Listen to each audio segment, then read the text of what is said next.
Voilà, je bénis Dieu dans cette soirée et je remercie mes frères pour l'occasion qu'ils me donnent de pouvoir partager un petit mot que j'ai là sur mon cœur. Et je crois que le Seigneur, il va nous bénir. Il va répondre, je suis convaincu, certainement à une réponse que peut-être un frère ou une sœur attend. Je bénis Dieu. Voilà, c'est Jérémie 32, 27. Il dit, voilà, il n'est pas au pouvoir de l'homme de diriger ses pas sur la terre. Tout se fait par le Seigneur. Voici, il dit, je suis l'Éternel, présent. Il proclame son identité. Le Dieu créateur de toute chair et de la vie divine, médecin de l'âme et du corps. Y aurait-il quelque chose que je ne puisse pas faire? Quelque chose dans lequel je serai limité? Je suis le grand Dieu des cieux qui a créé toutes choses, qui a fait toutes choses belles en son temps. Et voici ce qu'il nous dit dans le livre de Jean 18, 11. Il dit ça. Nous voyons que l'apôtre Pierre, il va encore s'opposer à Jésus. Lorsque Jésus va venir, et Jésus va lui dire, Pierre, pourquoi t'opposes-tu encore? Pourquoi t'opposes-tu encore? La coupe que le Père me donne, ne la boirai-je-t-il pas? C'est Jean 18, 11. Quel contraste avec Adam, mes frères et sœurs. Lui qui avait choisi de faire sa propre volonté, non pas celle de Dieu. C'est vrai que la désobéissance engendre beaucoup de problèmes, des soucis. En haut, dans Genèse 3.9, l'Éternel s'adressa à l'homme dans le jardin. Où es-tu? Où es-tu? Et la réponse est, je me suis caché, j'ai eu peur. C'est vrai que la peur produit beaucoup de choses, et l'ennemi, l'adversaire s'en sert pour nous accabler, pour nous empêcher de s'approcher du trône de la grâce. Mais soyons sans crainte, mes frères et sœurs, Dieu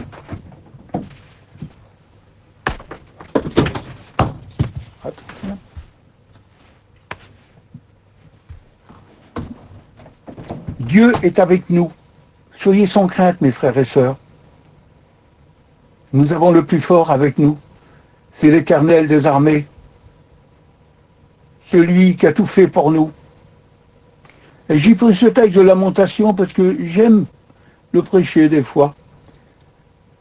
Pourquoi l'homme vivant se plaindrait-il?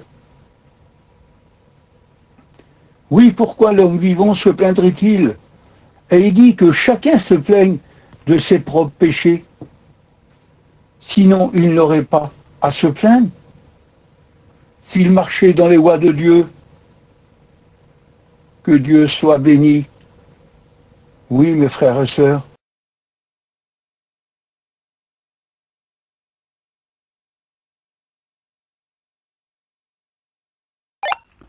Ça a coupé le son.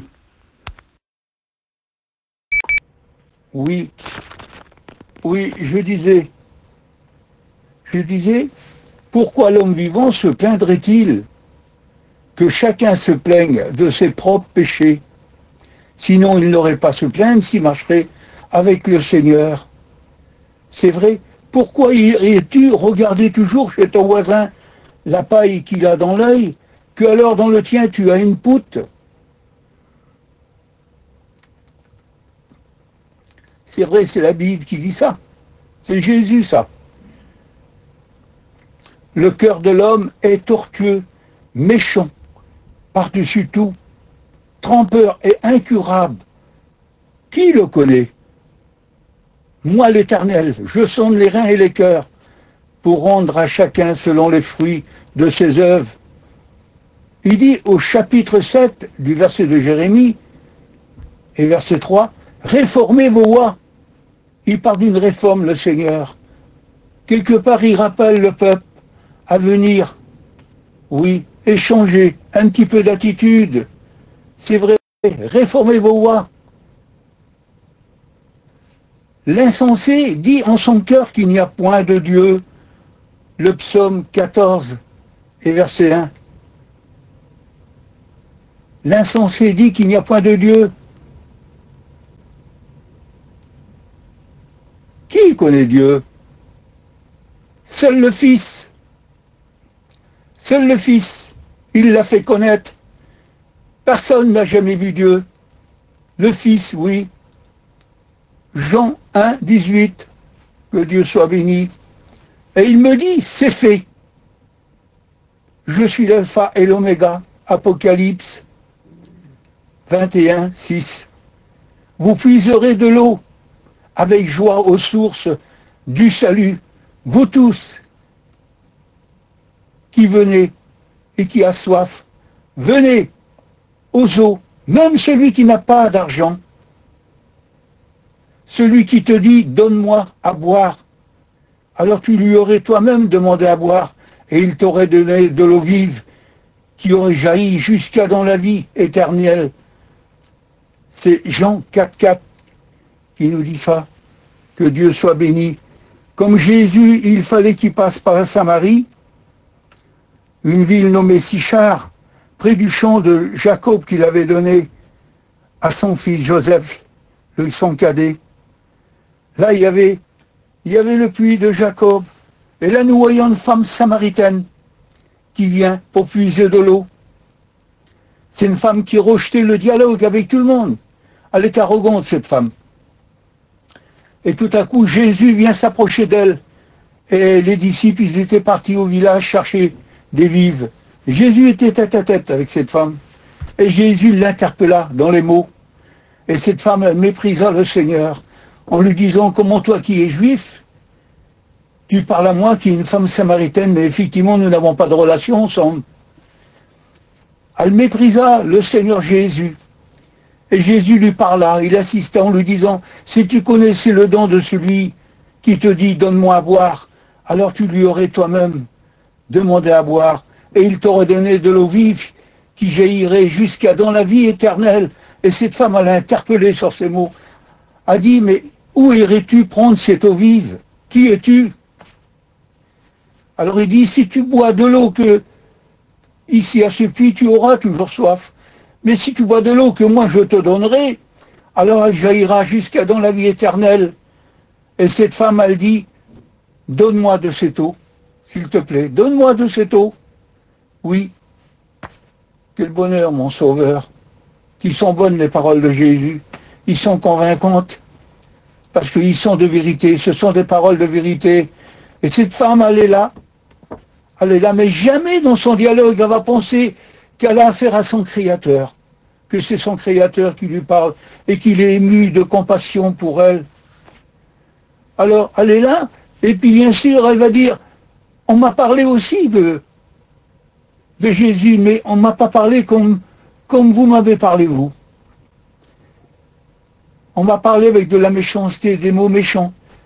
Mais on ne m'a pas parlé avec de l'amour et de la bonté comme vous m'avez parlé.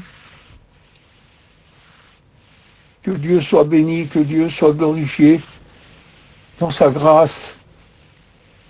Oui, Seigneur.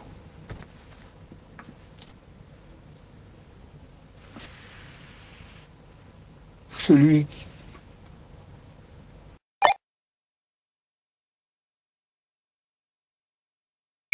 Allô? Voilà. Oui. Alors oui, celui qui te dit, donne-moi à boire, tu lui aurais toi-même demandé à boire, et il t'aurait donné cette eau vive. Et cette femme a dit, je veux de cette eau vive. Parce qu'elle venait puiser à l'eau. Elle venait puiser au puits.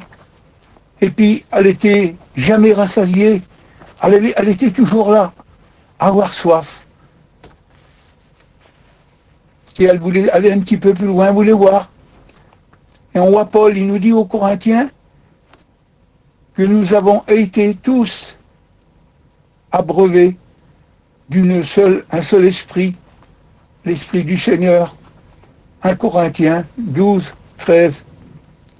Un prophète disait Je sais, Éternel, qu'il n'est pas au pouvoir de l'homme de diriger ses pas sur la terre.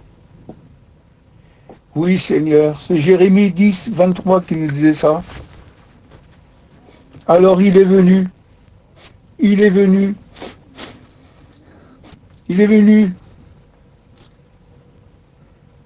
pour être avec nous sur la terre des hommes,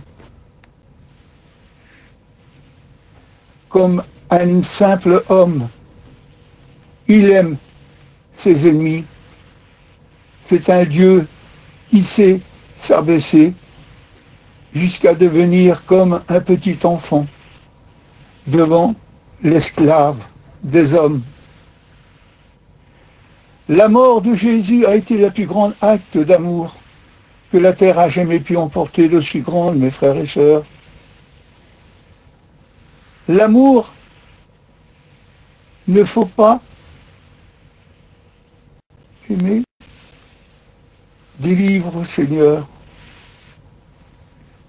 J'ai des problèmes pour prêcher, Barodevel. J'ai les pertes de mémoire.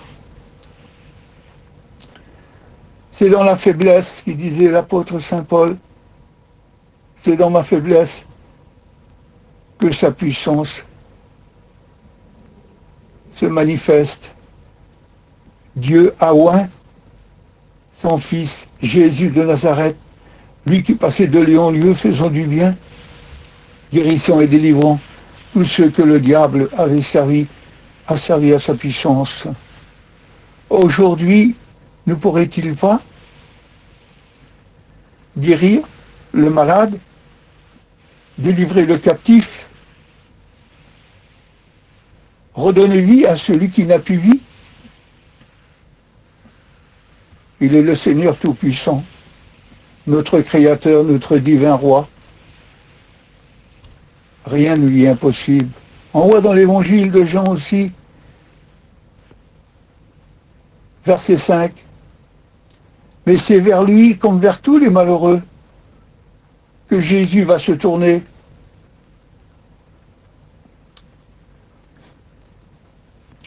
Cet handicap, Seigneur,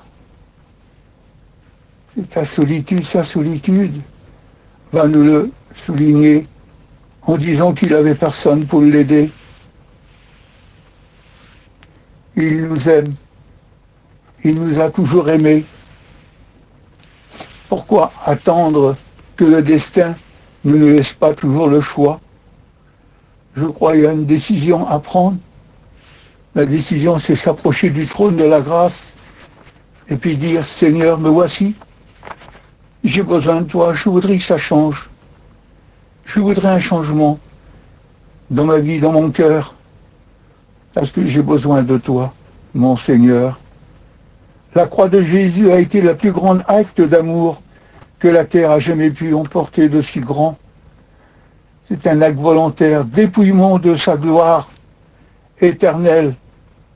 Un vrai homme simple, oui Seigneur, s'humiliant lui-même jusqu'à la mort de la croix, crucifié en public, acceptant jusque à cette honte. Oui Seigneur, le Seigneur est le Seigneur. Il était jusqu'au bout pour nous. Il était jusqu'au bout. Il nous a accordé cette grâce particulière.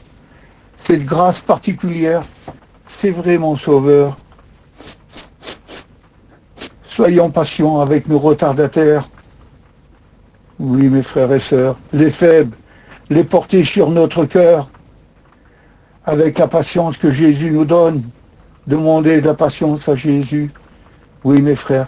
Tite 2:11 nous dit, ayez une parole saine irréprochable, afin que l'adversaire soit confus, n'ayant aucun mal à dire de nous.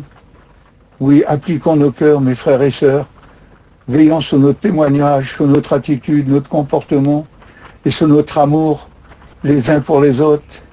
Que Dieu en soit béni. Voilà, j'avais ces quelques mots, pardonnez-moi, je n'ai pas dit ça comme... Voilà, je n'étais pas bien disposé, mais je l'ai fait pour le Seigneur et puis pour mes frères et sœurs. Voilà, que Dieu soit béni. Je te rends gloire et grâce pour ces quelques mots que tu m'as donnés, Barodével. Oh Jésus, merci, parce que ta parole, elle est toujours bonne et agréable à entendre, Père. Oh Seigneur, pardonne-moi, tu vois, Seigneur, j'ai des difficultés pour prêcher, mon Seigneur. Mais ce qui est quelque chose, mon Père, c'est que je manifeste ta grâce, ton amour, ta bonté et ta miséricorde pour mes frères et mes sœurs qui sont à l'écoute. Oh Dieu, je te demande de bénir ce soir sur le canal. Bénis mes frères, mes sœurs, Seigneur. Que ces mots, Seigneur, qu'il y ait au moins un mot, deux mots qui est tombé dans un de ces cœurs et qui bénissent, mon Seigneur. Je te rends gloire et grâce et je te dis merci dans le nom de Jésus. Amen, amen. Merci les frères pour ceux qui m'ont écouté.